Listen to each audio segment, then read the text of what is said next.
Bueno, primero decir que como organización sindical y como trabajadores, pues nosotros entendemos que es un momento importante en el cual debemos cuidarnos y no podemos permitir que se propague un virus en nuestro país frente a la problemática en salud que aquí tenemos y que esa no vamos a discutir, bien conocida por todos.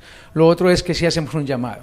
Está bien que se tomen disposiciones, está bien que haya que hacer y tomar medidas, pero si las medidas están afectando a algún grupo poblacional, también debemos encontrar soluciones que no lo afecten tanto. Y hablemos de la informalidad. Crece la informalidad. Y es lógico que se toman medidas frente al tema de la alimentación. Y se está diciendo que no se compren comidas en establecimientos informales, o que no se compre comida, o que no comamos en la calle. Pues es una realidad, pero ¿qué alternativa le vamos a ofrecer a aquellos comerciantes que se dedican, que subsisten de esto y que también necesitan garantías para ellos y su familia? ¿Qué alternativas estamos albergando? Y no hablemos simplemente del tema de la alimentación, el tema de los estudiantes que no tienen internet en su casa y no tienen computadora en su casa. ¿Qué alternativas va a ofrecer el gobierno local? Hablemos también de aquellos que viven del diario y no tienen con qué tener la alacena para estar 15 días o 14 días en su casa alimentándose. Esas alternativas deben subsistir, y una alternativa que creo que el gobierno está tardío de hacerla, es que no podemos permitir que hoy en los supermercados se esté llenando la gente comprando innecesariamente, sobreabasteciéndose, dejando a algunos sin posibilidad de abastecerse simplemente por una comodidad. Hay también que generar alternativas y creemos que estas soluciones deben ser integrales y no simplemente que se solucione para un grupo poblacional, para un sector poblacional y que no brinde garantías totales. Lógicamente la salud es para todos, pero las garantías para poder conservarla, para tener una vida digna y para poder estar en los sitios con los cuidados y también pues con esas garantías que pedimos, deben ser para todos y cada una y deben brindarlas así como brindan las posibilidades y toman las decisiones, brinden las garantías para que estas decisiones todos los podamos acatar. Es el llamado, y desde Sintraendes pues decirles, estamos muy pendientes de lo que pueda pasar y lógicamente brindando la asesoría a quien la necesite cuando las cosas no se estén dando como deben ser y cuando las decisiones estén contrariando algún derecho fundamental o constitucional. Otro tema muy importante y es el de los niños. Muchas veces también los niños no van solamente por educación, sino por alimentación, porque van por el algo que les dan el refrigerio allá en los colegios. Entonces, ¿qué también podemos decir sobre ese tema? Bueno, ahí no sabremos todavía qué alternativa va a tomar. Esperamos que, si no la alimentación no va a ser en el sitio de estudio, entonces cómo se la van a trasladar al sitio de vivienda. Me imagino que hay un censo y previo al censo deben tener entonces un recopilado y deben pues también haber la administración disponer del personal necesario para hacer la entrega, pero no puede esto contribuir a que no se entregue la alimentación, a que el contrato de alimentación siga vigente y que no lleguen los recursos a quienes deben llegar. Por eso estamos hablando que las garantías deben ser completas para todos y más con el cuidado de nuestros niños. Bueno, y ahora, y nuestros adultos mayores. También hay unos dineros de la estampilla de los adultos mayores. Esperamos que esos recursos salgan y se dediquen al cuidado de la salud de nuestros adultos mayores que tanto lo requieren porque son de los más vulnerables en esta situación. Eso lo tiene que hacer la administración, me imagino que tiene los asesores y la gente indicada para hacerlo, pero necesitamos son hechos concretos que trascendamos de la retórica del discurso a hechos concretos para que esa garantía de salud sea totalmente integral. Bueno, televidentes, esta semana estamos con David Ricardo Cardona Molina, alguien que nos va a hablar de temas muy importantes en estas semanas que han sido tan agobiantes para la población de Colombia. Bienvenido al programa. Muchas gracias, un saludo a todos los televidentes. Bueno, aclarémosle de pronto a nuestros televidentes acerca de por qué estamos hablando de una pandemia y especifiquemos ese punto. Sí, hablamos de una pandemia cuando hay una enfermedad o una infección, como en este caso, que afecta a más de 30 países, en términos generales está en todos los continentes y se sale de una región circunscrita. Esta enfermedad arrancó en China, en la ciudad de Wuhan, y ya pasó las fronteras de China y ya se tienen casos positivos en diferentes países. Es muy importante que todos entendamos la fase en que el país se encuentra. Nosotros pasamos de una fase de preparación que era evitar, hacer medidas preventivas para evitar que el virus llegara a nuestro país. Ya en este momento, después de que se confirmó el primer caso, entramos en la fase de contención, ¿Qué significa esto? Que tenemos que aunar esfuerzos entre todos para evitar la proliferación y diseminación del virus. Eso es lo más importante que tenemos que hacer ahora. ¿Y qué tenemos que hacer para evitar eso? Lo primero, seguir con las medidas que ha venido adoptando el Ministerio de Salud y Protección Social, que es el lavado de manos. ¿Por qué es importante el lavado de manos? Porque recuerden que en nuestras manos es que nosotros cogemos los objetos, es nuestra función de pinza, y es allí donde nosotros cogemos objetos que pueden estar contaminados con el virus. Entonces, por eso se requiere un lavado de manos, ojalá cada hora o mínimo cada 2 horas, para contrarrestar el virus. El virus tiene una ventaja, y es que el virus se destruye fácilmente con agua y jabón o con soluciones a base de alcohol. Lo otro que hay que hacer, dada la forma de transmisión, es que no debemos toser sobre la mano, precisamente por lo que decimos, sino toser en el codo o en un pañuelo o en la ropa. Otra medida que hay que hacer es no compartir utensilios con personas, ya que el virus está en las gotas de saliva, y cuando compartimos comida, utensilios, pues ahí quedan las gotas de saliva. Al estornudar, soltamos el virus al medio ambiente, y ahí es donde una persona también lo puede aspirar. Es por eso que las personas que tengan un resfriado y estén tosiendo, entonces deben de utilizar tapabocas solo aquellas personas que estén con el resfriado. Igualmente el saludo, estamos en la política de que el saludo no se haga con las manos, pues precisamente para evitar esa contaminación. Estar limpiando los objetos que son manipulados de manera permanente, las barandas, los celulares, digamos todos estos objetos que manipulamos. Entonces esa es una medida de expandir, pero quizás lo que hay que hablar a toda la ciudadanía, y es un llamado que hacemos desde todo el personal de salud a toda la comunidad, es que tenemos que hacer un aislamiento social.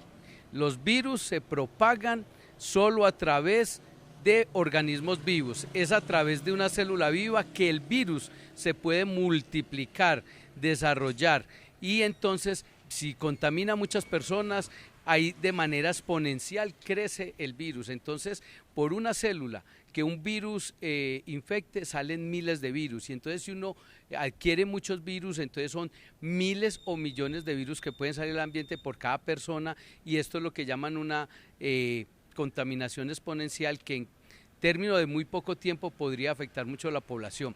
El virus en el medio ambiente tiene un periodo de vida que puede ir de horas a días, dependiendo de las condiciones de temperatura o humedad en que se encuentre, pero él muere. O sea que finalmente lo que estamos pidiendo todos los organismos de salud, todos los profesionales de salud, es que por favor, si no tienes que salir, quédate en casa. Es la medida más eficaz para detener. España, Italia, hace 2 semanas estaban como estamos hoy, y ya todos conocemos lo que está pasando hoy en Italia, en España, donde ya el sistema de salud está colapsando y donde hay miles de muertes. Entonces estamos a tiempo y depende de todos nosotros.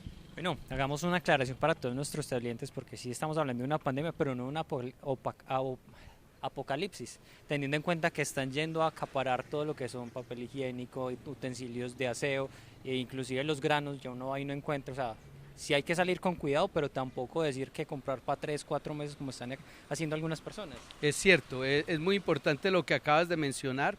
Recuerde que el virus, a pesar de ser altamente transmisible, la letalidad es muy bajita, o sea, el 81% de los casos da una forma leve, un 14% moderada, y solo el 5% es la forma severa, de la cual un porcentaje es letal.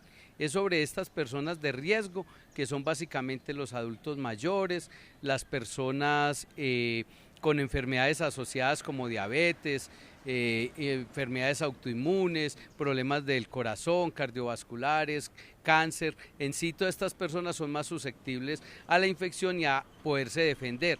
Las mujeres en embarazo y los niños. Entonces, tomar estas medidas, como tú dices, de comprar todos los víveres y todo, es dejar a la población que lo requiere sin esas condiciones. Y yo no hago nada si yo acaparo todos los tapabocas, por ejemplo, y las personas cuando tienen un resfriado no pueden tener tapabocas porque ya no los consiguen, entonces esas personas no van a evitar que se contagien otras. Los tapabocas los está usando todo el mundo de manera indiscriminada. El ministerio ha dicho tapabocas solo para aquellas personas que tengan un resfriado y diseminen la enfermedad. Hoy también está pasando una situación muy grave.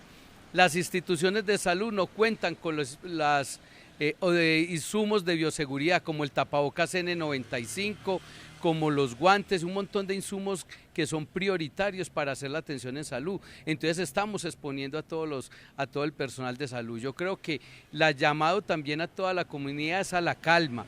Esto no es el apocalipsis. Tomemos las medidas.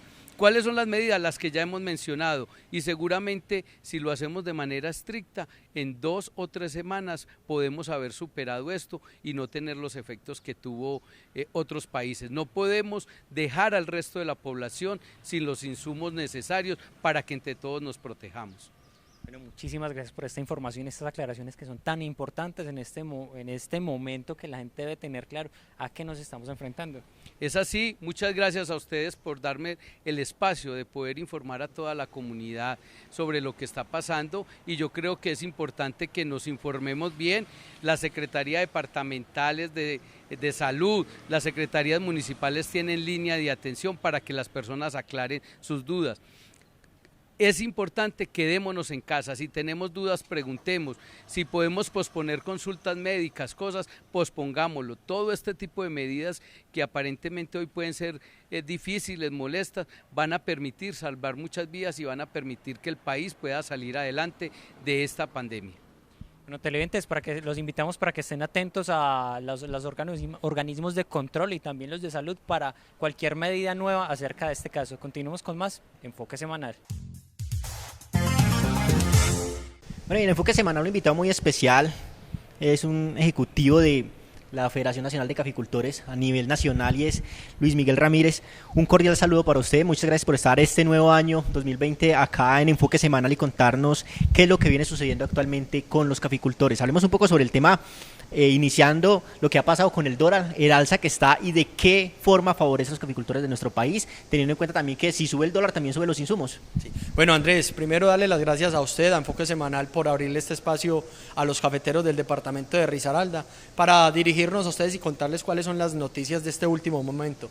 Este año empezamos un año muy bueno realmente, con una actividad que hoy podemos garantizar rentable, hoy podemos hablar de rentabilidad. Hablábamos en el pasado de unas épocas de crisis, de quiebra, de venta de fincas, y hoy, como vos lo mencionás, hoy vemos un sector que está siendo beneficiado en su totalidad por el precio de la tasa de cambio. Vemos una tasa de cambios hoy histórica, una tasa de cambios que es ilógico que crezca en un 7%, como lo vimos esta misma semana, donde vemos una TRM de alrededor de 3.847, histórica, pero nos beneficia a los caficultores. A todo el sector exportador colombiano nos está beneficiando, pero así como lo mencionabas, acordémonos que está la contraparte, y es que el sector agropecuario o todos los que de alguna forma necesitamos materia prima, en este caso los cafeteros necesitamos insumos, necesitamos fertilizante, y nos toca pagarlos con un dólar caro, pero obviamente es mejor que nuestro producto se ponga caro, porque con esos costos o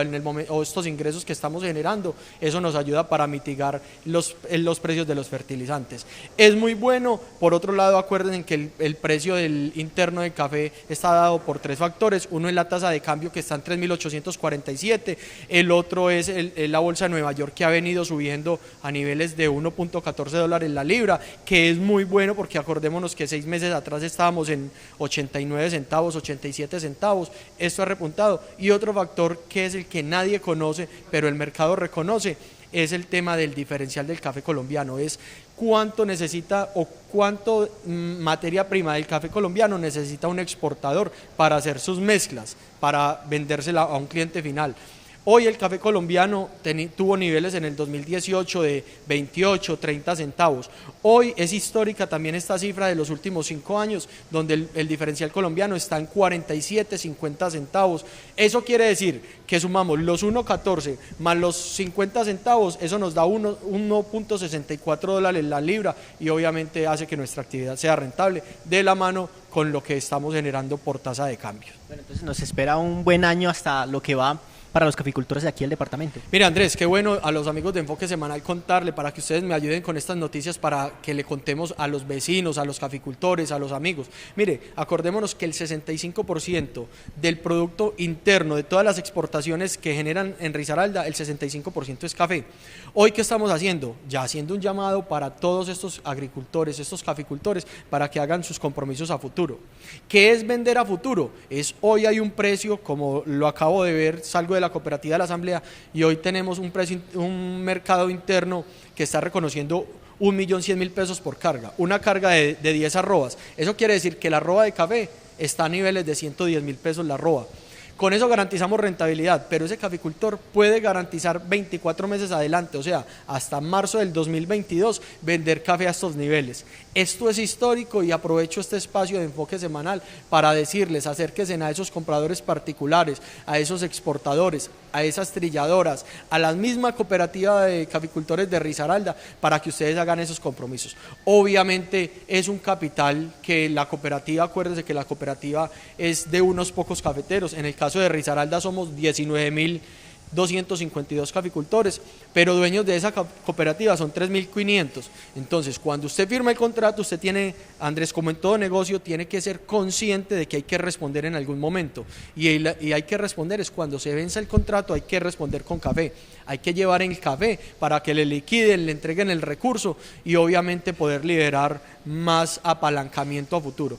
Y lo novedoso de esto es que desde la Federación Nacional de Cafeteros tenemos algo innovador en el tema de crédito, porque uno habla de fertilizante, de precio interno y pocos hablan del tema de crédito. En crédito, este año la Federación Nacional aprobó junto con Finagro y el Banco Agrario unos créditos de la línea LEG. Esa línea LEG hace que usted con ese contrato de futuro que les acabo de mencionar, usted vaya a la banca, vaya a la vivienda, vaya a Bancolombia, vaya al Banco Agrario. Es para el sector no solo cafetero, es para el sector agropecuario en general. El que venda lulo, el que venga aguacate, el que venga mora, el que tenga piscicultura y tenga un contrato, o sea, un cliente que le respalde y le dice, dentro de un año que usted me traiga las vacas o me traiga los aguacates, se los voy a pagar a tanto. Y usted con ese contrato, usted libera capital de trabajo con el banco. Lo bonito de esto es que las tasas de crédito son históricas, son líneas LEG, obviamente, y con una tasa del DTF que está en el 4.49 menos 2. O sea, son tasas del 2.49. ¿Eso qué quiere decir? Que cada caficultor, por 1.000.000 de pesos que le presten, a usted le toca pagar alrededor de 2.000, 2.500 pesos mensuales en interés. Eso es muy bajo, es histórico y obviamente ese apalancamiento financiero es el que tanto hemos exigido nosotros desde la institucionalidad cafetera para esa época donde no hay plata, pero necesitamos abonar. Para esa época donde no hay plata, pero necesitamos hacer las labores culturales de nuestras fincas, como son las limpias, las abonadas, las resiembras, todo esto obviamente que empezamos a retrasar estas labores ya que no tenemos el capital suficiente. Ahora el banco es nuestro aliado y el aliado fundamental es ese contrato obviamente que está respaldado con un cliente final. Enorme en la negociación. Por mandato entonces de la OIT, el Estado colombiano tuvo que implementar unos decretos, que actualmente está el decreto 160 del año 2014, donde establece el derecho que tienen los empleados públicos a negociar ciertas condiciones laborales. Pero es un derecho muy restringido frente al resto de trabajadores del país, llámese trabajadores oficiales, llámese trabajadores de los sectores privados o particulares, porque los empleados públicos no pueden negociar básicamente dos tipos de condiciones, lo que se llaman prestaciones, porque en esto la ley define que, o incluso la Constitución define que las prestaciones, en el caso de los empleados públicos y los salarios son definidos por ley. Y lo segundo que no pueden negociar los empleados públicos es lo referente a las plantas orgánicas o a la condición orgánica de esa entidad, pese a que en muchísimos casos esas condiciones de carácter orgánico pues influyen directamente en una buena condición para los trabajadores, y la ley entonces o estos decretos han restringido enormemente la negociación colectiva. María, usted como abogada ha defendido varias luchas, entre ellas la que tuvo Telefónica de Pereira, los trabajadores de Telefónica de Pereira con la multinacional. ¿Usted cómo ve el trabajo de los servidores públicos en nuestro país? ¿Tienen todos sus derechos o hay falencias? Bueno, el primero hay que aclarar es que yo fui árbitro del sindicato en el laudo arbitral. Y ese laudo, que lo emitimos tres árbitros, pues valga la pena aclarar, sirvió de posibilidad para que la empresa pudiera llegar a un acuerdo con el sindicato, tengo entendido, para organizar, digamos, unas cuestiones de interpretación de la propia convención colectiva respecto de los trabajadores del municipio de Pereira que están afiliados a Sintraendes en la empresa de UNE. Yo creo que hay realmente, respecto de los trabajadores estatales, especialmente de los empleados públicos, vuelvo y repito, hay unas restricciones que en mi criterio implica incluso una violación al derecho a la igualdad para los trabajadores que puedan negociar sus condiciones, y mucho más una desigualdad, porque nosotros no podemos desconocer digamos, el proceso que ha habido de la globalización económica, que esto ha implicado un desmedro también de los trabajadores en general, no solamente de los empleados públicos, sino de los trabajadores en general. Entonces, negociar frente a empresas transnacionales realmente se vuelve muy difícil, y de ahí que se deberían mejorar, digamos, las condiciones de negociación, aunque dejar muy en claro que el Estado no es una entidad, no es una empresa transnacional, pero nosotros conocemos la política del Estado, cómo el Estado en últimas